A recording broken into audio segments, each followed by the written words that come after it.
Hey everybody, Ed here with the Digital Digest, and today I wanted to share a quick update on my experience with the Sony A7. Now the Alpha 7 is right here in the middle, brand new, launching on December 1st, priced at $1699.99 alone. Kit will run $1999.99, and then if you want to step up to the A7R, you're looking at $2299.99 for the body alone. So the only way to get the kit lens right now is with the actual A7 kit. All other glass is a la carte. We're talking about a Zeiss 35, a Zeiss 50, a Zeiss Zoom, and I believe also a Sony G-Glass 70 to 200 millimeter lens. So not a big lineup of FE lenses, and that's full E-mount lenses, because after all, this brand new A7 is based around the E-mount, the same one that's on the NEX6 on the left. And the reason you have, or at least I have, the RX1 and the NEX6 here, but I was going to say the reason you have these cameras before you is because they really did lay the groundwork for what we now have in this fantastic brand new form, which is the A7 and of course A7R. So I wanted to basically show where all the design cues came from, and as well as the actual photographic capability, because that's what we're looking at here, the maturation of Sony's digital imaging business, the E-mount going from what many thought would be a novelty to actually becoming now the mainstay of their digital imaging business. So first and foremost, you may have already noticed the extreme similarity between the top buttons, or I should just say the button array, on the RX1 and the Sony Alpha 7. You can see they are almost identical. Basically, a grip, which is on my left thumb right now, has been essentially glued onto the body of the RX1. The power button basically is identical. The mode dial also identical. Exposure compensation dial identical. Even the programmable buttons, even though we're missing one thumb dial, which is right above my left thumb right now, everything is the same except for the actual grip. Body build materials slightly different, with the A7 more of a polycarbonate plastic build with metal or metallics incorporated. RX1 basically completely metallic, but the A7 is weather sealed, something the RX1 should have been.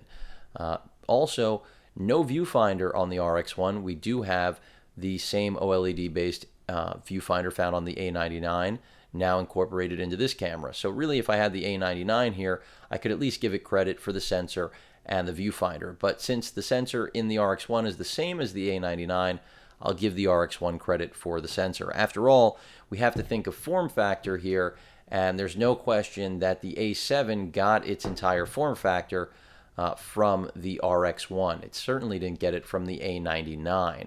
And you can see that in terms of design, very clear, straightforward. They took that body of the RX1, made it more SLR-like, but really, in my opinion, more NEX-like. And I say that because take a look at that grip.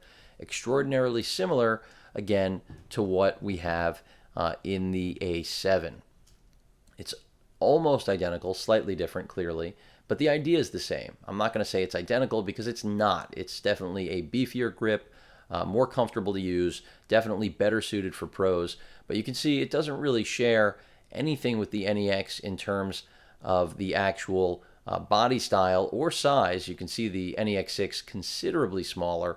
It's not half the size, but it's definitely at least 30% less in size. But they do share that E-mount.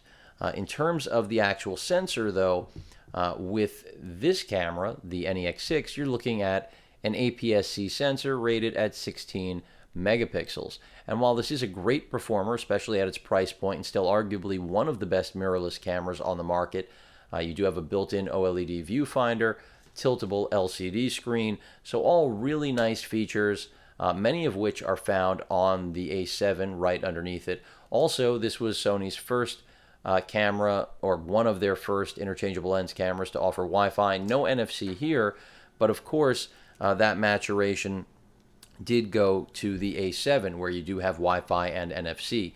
And just for a matter of scale with the sensors, so you know exactly what we're talking about, there's a perfect look at the difference between an APS-C size sensor found in traditional mirrorless cameras, and now the full frame sensor you're going to get in something like the A7 or the even higher resolution A7R, which is rated at 36 megapixels and has no low pass filter. So detail, detail, detail is what you're going to get out of the A7R.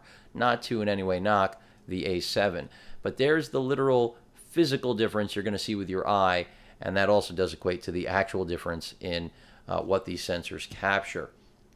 Same E-mount, but as I mentioned before, you now have the ability to throw full frame E-mount lenses on here. A very big roadmap for 2014. This is a weighty camera, a comfortable camera. That's one of the big size differences, I would say, between the NEX6 and all NEX previous models. The NEX brand has been dropped between that and the A7, because the A7 really does take everything from the digital SLR comfort line in terms of the traditional larger cameras that Sony makes, like the A99, even though this doesn't have the clearance or size, and basically just attaches it onto the body of an RX1, and here we have it. So overall, really impressed with what they've done here.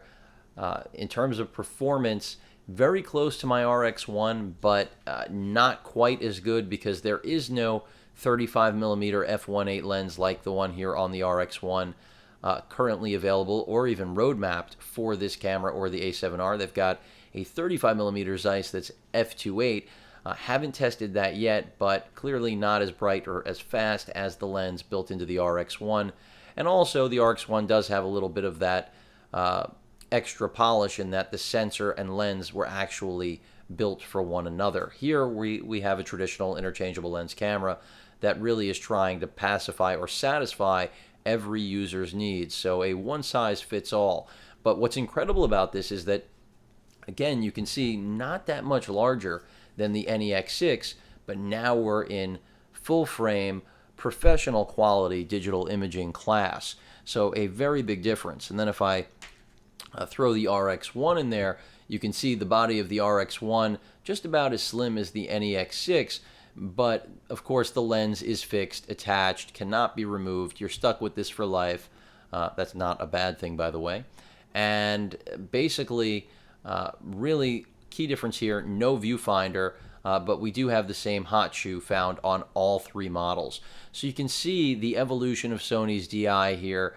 Really clear that they took the best of the RX line, at least from the RX1, and the best of the NEX line, and then even the best of their full-on, A99, their flagship digital SLR line, and threw it into this dream camera that so many of us have been waiting for, that really does represent the best of everything Sony DI has to offer. You also have the inclusion of Wi-Fi and NFC, something that the RX100 Mark II was the first camera to sport NFC beyond just Wi-Fi functionality. They've repositioned the video button, record capture button in a whole new way. I mean, when you look at the RX1, you can see it also is side mounted, but nowhere near the amount of thumb grip room there.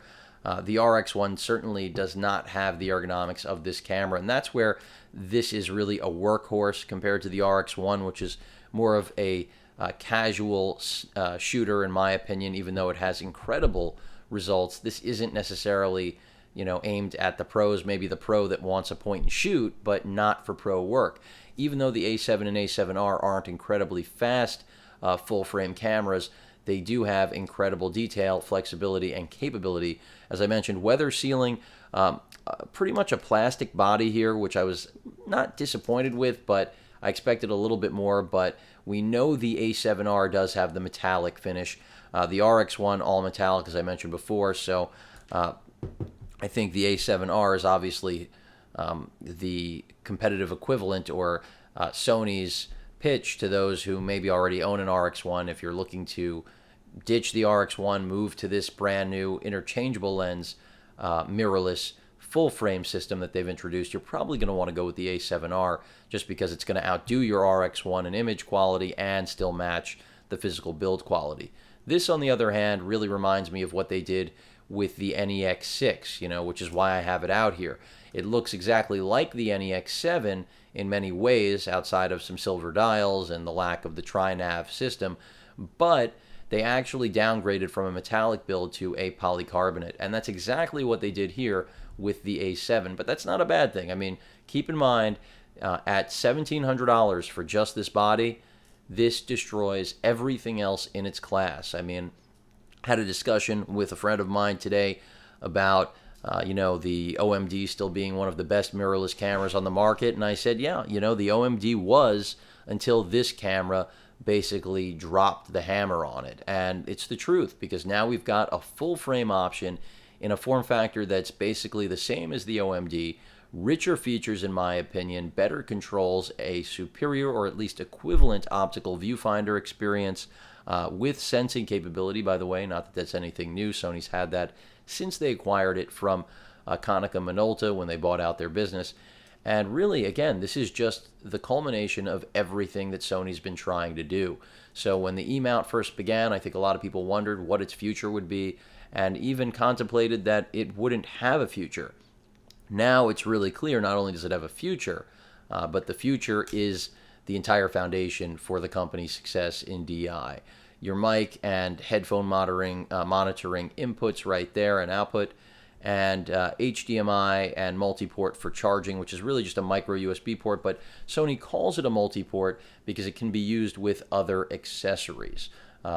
So that's why it does get denoted as multi. Weather sealing, I'll just reiterate because it is a big thing. A lot of people think it's not, but considering I'm a Sony user and haven't had the advantage of having weather sealing on any of these cameras, really happy to see it here. The tilting screen, I showed this in the unboxing. Nothing new here. No new dynamic range of motion. Resolution still top notch, top quality when it comes to any 3-inch LCD screen that you're going to find on any camera in any class. The button layout, something I'll show you again. Very, very similar. Is it identical? No, but as close to identical as it probably could get. And I'm even covering up the thumb grip, which is more robust on the A7, but you can see again the design cues extraordinarily similar. And I'll bring around the NEX6 for the exact same demonstration. The 6 has more of the grip. That's where I say the 6 more of the influence on the design of ergonomics clearly than the RX1, which is gripless for argument's sake compared to both of these cameras. But you can see Sony really not trying to reinvent anything here. They just took the best pieces of every single successful camera across all of their lineups right now, whether we were talking about NEX, Cybershot, or of course their full size digital SLRs, and shrunk it down into this wonder, which is really the first full-frame NEX, even though it's being called an alpha. I mean, that's what we all know, right? This is the first full-frame NEX camera. Sony's done a rebranding. They want to make it simpler for the customer. I think we can all appreciate that, but the reality is we are now finally dealing with full-frame mirrorless interchangeable lens cameras that are affordable and give results that often were reserved for a professional class of camera. And that's where the NEX lineup of cameras fell short for a lot of users. Even though they were incredible values both on the still and video side of things, pros still couldn't bring themselves to use them, whether it was the size. Clients wouldn't think that it wasn't a large enough camera to really produce results. Not that they will think that of this, but between that and the fact that it really just didn't have the performance. I mean, it's not full frame. You couldn't really take the quality level to the next level, which is what full frame really brings in the form of the A7. And now that we have that here, I think it's fair to make the argument that the mirrorless world has changed not only because of what Sony's done here in their own lineup, but it's changed across the board. This is going to force Nikon, Canon, among others, I'm not going to say Olympus because they're really now part of Sony, to step up their game in a way that Sony has been trying to initiate, but really hasn't with previous products. But I think the A7 is the key to that beginning. So overall, really like everything here. Fantastic package, well built, incredible image quality, access right here to your memory card slot, something I had a miscue on in the unboxing. Relocated, no longer like on the other consumer-based or other models, the NEX cameras or even the RX1, where the battery and memory card are put in the same spot. Here we've got a dedicated weather-sealed compartment for our SD card. Not sure exactly how high the support range is there. I'm assuming it's topping out at 128 currently. It might be 256. If anyone knows, feel free to post it in the comments. But overall, this is just a beast of a camera and a game changer, and the beginning of a new world order when it comes to what sort of image quality and video quality you can expect to get out of an interchangeable lens camera in this form factor. No longer will you have to break your back to get results that you normally would have to. And that's what the NEX was an attempt at.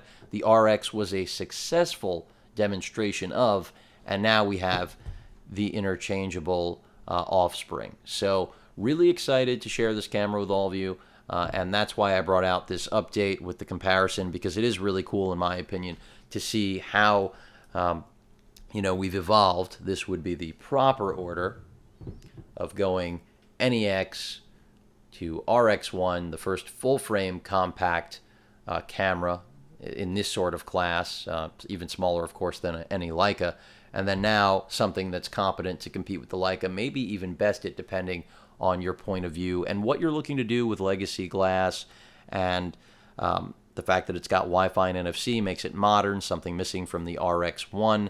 Maybe that'll come in the second generation, if there is one of the RX1. Hopefully there will be RX2, but again, just the culmination of all of their technology advancement, and we've even got applications. Granted, right now it's only the smart remote control app. Eventually, we will have more. And when it comes to video capture, that's one area I'm not certain about. We did take a step back. 28 megabits per second on the highest quality AVC HD 1080p 60p capture here, even here as well in the NEX6, but somehow we dropped down to 24 in the A7. So I'm not sure why. Last thing I want to point out, the A7 does have contrast and phase detection for autofocus, which gives it a slight, basically about a frame per second advantage in continuous autofocus over the A7R, the higher res, more expensive version, and also more substantially built in terms of metallic build, which again may not matter to many of you. I think to some, though, coming in at this price point, you're expecting to get something with a metallic build, not plastics or polycarbonates. But overall, really like this camera. The kit is definitely the way to go right now if you're wondering, because again, lens availability is extraordinarily tight, and unless you're ready to spend thousands of dollars, the kit is again only available with the A7, and really the only feasible way to go until the roadmap does get developed.